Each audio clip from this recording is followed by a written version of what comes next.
तो हेलो मेरे प्यारे मित्र, तो मैं हूं आशा कश्यप पर स्वागत है आप सभी का हमारे यूट्यूब चैनल में। आई होप आप सभी अच्छे होंगे और मस्त होंगे। तो चलिए देखते हैं आज का हमारा क्वेश्चन क्या है। और आज का क्वेश्चन जो है हमारा मेजर 18 का ये 13 क्वेश्चन होने वाला है। तो आज का ये हमारा क्वेश्चन 13वां क्वेश्चन होने वाला है ज्योग्राफी मेजर 18 का। तो चलिए देखते हैं क्वेश्चन क्या है और बढ़िया से इसको पढ़ते हैं। क्या है क्वेश्चन? सामाजिक विभेदीकरण को परिभाषित कीजिए तथा सामाजिक स्तरीकरण और सामाजिक विभेदीकरण में अंतर स्पष्ट कीजिए। यानी कि सामाजिक विभेदीकरण, यानी कि विभेदीकरण मीन्स क्या होता है कि भेद या अंतर को बताना। ठीक है, तो यानी कि सामाजिक विभेदीकरण को बताना है और सामाजिक स्तरीकरण को बताना है, और उसके बाद सामाजिक विभेदीकरण और सामाजिक जो स्तरीकरण है उसमें अंतर स्पष्ट करना है। तो चलिए दोनों के बारे में बढ़िया से एकदम जानते हैं। तो चलिए उत्तर को जानते हैं।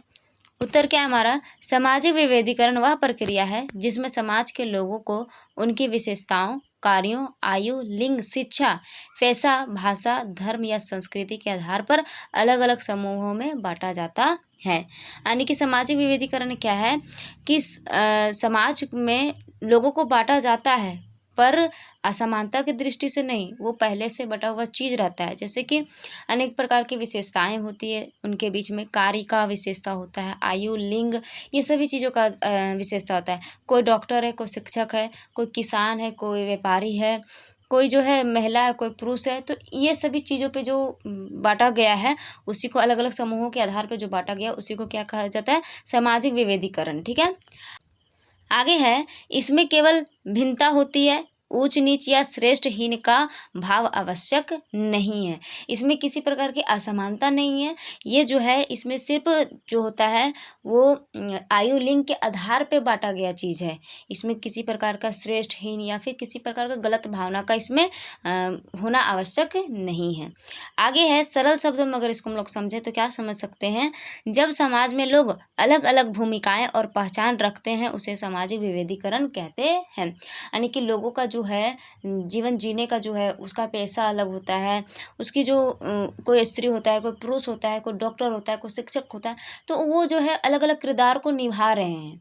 वो अलग अलग किरदार को निभा रहे हैं, अलग अलग पहचान को निभा रहे हैं, तो उसी को क्या कहा जाता है? सामाजिक विभेदीकरण कहा जाता है। आगे है उदाहरण के लिए वही पुरुष और महिला, शिक्षक और छात्र, किसान और डॉक्टर, बच्चे और बुजुर्ग। तो इस प्रकार से, ठीक है, यह सब अलग है लेकिन जरूरी नहीं कि कोई ऊंचा या नीचा हो। यह सब जो है वो अलग अलग है, लेकिन इसमें ये जरूरी नहीं है कि कोई ऊंचा है या कोई नीचा है। ठीक है, तो इनका होना हमारे समाज में क्या है? तो एक ज़रूरत है। आगे है सामाजिक विविधीकरण की विशेषताएं। तो इसकी क्या क्या विशेषताएं हो सकती है?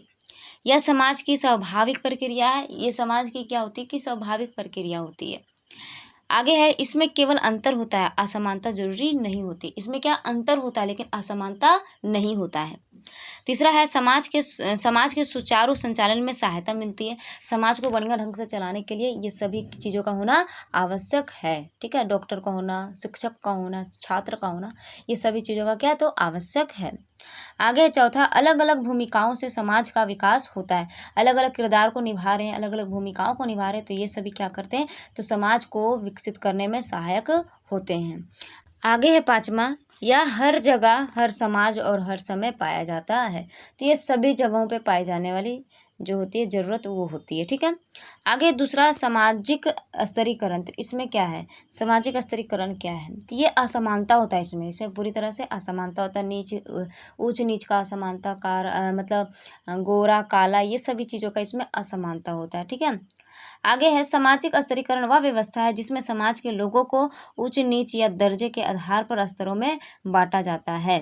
इसमें समाज विभिन्न परतों में बट जाता है। यानी कि लोगों के बीच जब उच्च नीच का भावना, फिर मतलब छूत अछूत का भावना, ऊंचे दर्जे का भावना, नीचे दर्जे का भावना, ये सभी चीज़ों का जब असमानता पैदा होता है तो उसी को क्या कहा जाता है? सामाजिक स्तरीकरण कहा जाता है।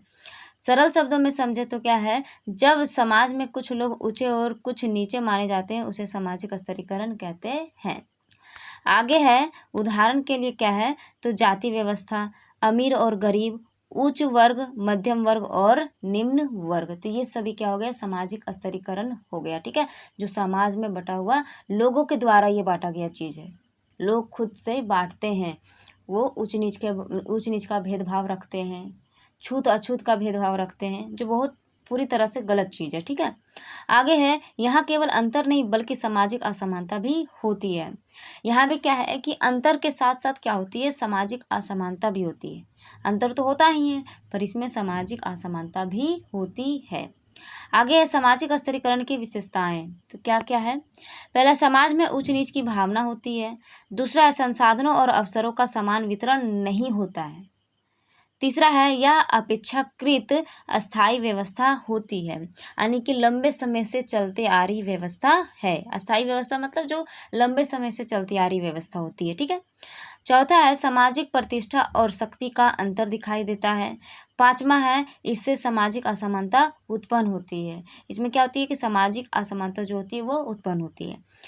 आगे है, सामाजिक विभेदीकरण एवं सामाजिक स्तरीकरण में अंतर अनेक हैं, जिनका वर्णन हम निम्नलिखित रूपों में कर सकते हैं। तो इनके अंतर के बारे में जानेंगे। तो क्या है, एक तरफ सामाजिक विभेदीकरण है और एक तरफ सामाजिक स्तरीकरण है। क्या क्या है, वही जो ऊपर में हम लोग पढ़े वही अंतर को इसमें हम लोग सेम लिखेंगे। क्या है, लोगों में सामान्य भिन्नता दिखाई देती है। तो सामाजिक विभेदीकरण में क्या है कि लोगों में क्या है, समान भिन्नता दिखाई देती है, लेकिन वही क्या है, ये साइड यानी कि सामाजिक स्तरीकरण में क्या है कि लोगों में दर्जा और ऊंच नीच की भावना दिखाई देती है, यानी कि पूरी तरह से असमानता दिखाई देती है। दूसरा है, इसके प्राकृतिक स्वाभाविक होता है। सामाजिक विभेदीकरण का क्या है, तो इसकी जो प्रकृति है वो स्वाभाविक होता है, यानी कि पहले से तय किया हुआ चीज़ होता है। और क्या है, दूसरा क्या है, इधर साइड सामाजिक स्तरीकरण में क्या है, जबकि यह सामाजिक रूप से निर्मित होता है, यानी कि समाज के द्वारा ये बनाया गया चीज़ होता है, वो खुद से निर्मित करते हैं। ठीक है, तीसरा है, इसमें असमानता नहीं होती है।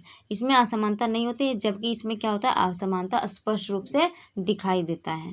चौथा है, इसका उद्देश्य कार्य विभाजन होता है, यानी कि कार्यों के आधार पर बांटा गया। शिक्षक, डॉक्टर, किसान हो गया, इंजीनियर हो गया, तो ये सब क्या है, तो कार्यों के उद्देश्य से बांटा गया है। लेकिन इसमें क्या है, इसका उद्देश्य सामाजिक स्थिति निर्धारण करना होता है। बट जो ये जो है सामाजिक स्तरीकरण जो है वो क्या है, समाज के द्वारा बांटा गया चीज़ है। पांचवा है आगे, आधार, आयु, लिंग, पेशा आदि होता है। इसमें क्या होता है कि आधार के अनुसार, लिंग के अनुसार, इसका जो पेशा के अनुसार, ये सभी चीज़ों में बटा हुआ रहता है। स्तरीकरण में क्या है, सामाजिक स्तरीकरण में इसका आधार जो होता है वो धन, शक्ति, प्रतिष्ठा, जाति आदि वगैरह होता है। ठीक है, आगे छठा क्या, उदाहरण में शिक्षक हो गया, छात्र हो गया, महिला पुरुष, ये सभी। और इसके उदाहरण में अमीर गरीब, जाति धर्म, ये सब होता है। तो ये हम लोगों का अंतर हो गया सामाजिक विभेदीकरण और सामाजिक स्तरीकरण में। ठीक है, आगे इसमें हम लोग जानेंगे महत्व के बारे में। तो महत्व में क्या है, सामाजिक विभेदीकरण समाज के संचालन के लिए आवश्यक है, क्योंकि इससे अलग अलग कार्य सही ढंग से पूरे होते हैं। वहीं सामाजिक स्तरीकरण समाज में व्यवस्था तो बनाता है, लेकिन कई बार असमानता, भेदभाव और सामाजिक तनाव भी पैदा करता है। तो सामाजिक विभेदीकरण क्या है कि समाज को चलाने के लिए आवश्यक है, लेकिन वही क्या है, सामाजिक स्तरीकरण क्या है, वो असमानता को पैदा करता है, भेदभाव को पैदा करता है, जिस वजह से बहुत बार लोगों को तनाव को जो होता है उसको उसकी सामना करना पड़ता है। ठीक है, तो चलिए, ये हमारा हो गया महत्व। अगर आप निष्कर्ष को भी ऐड करना चाहते हैं तो निष्कर्ष को भी ऐड कर सकते हैं। तो ये हमारा आज का हो गया सामाजिक विभेदीकरण और सामाजिक स्तरीकरण के बीच अंतर। तो आई होप आप लोगों को ये समझ में आया हो, और मैं पूरी तरह से समझाने का प्रयास भी की हूँ। तो चलिए, मिलते हैं नेक्स्ट वीडियो में। अगर वीडियो अच्छा लगा हो सभी लोगों को तो प्लीज़ वीडियो को लाइक कर दें और चैनल को सब्सक्राइब जरूर कर दें। धन्यवाद।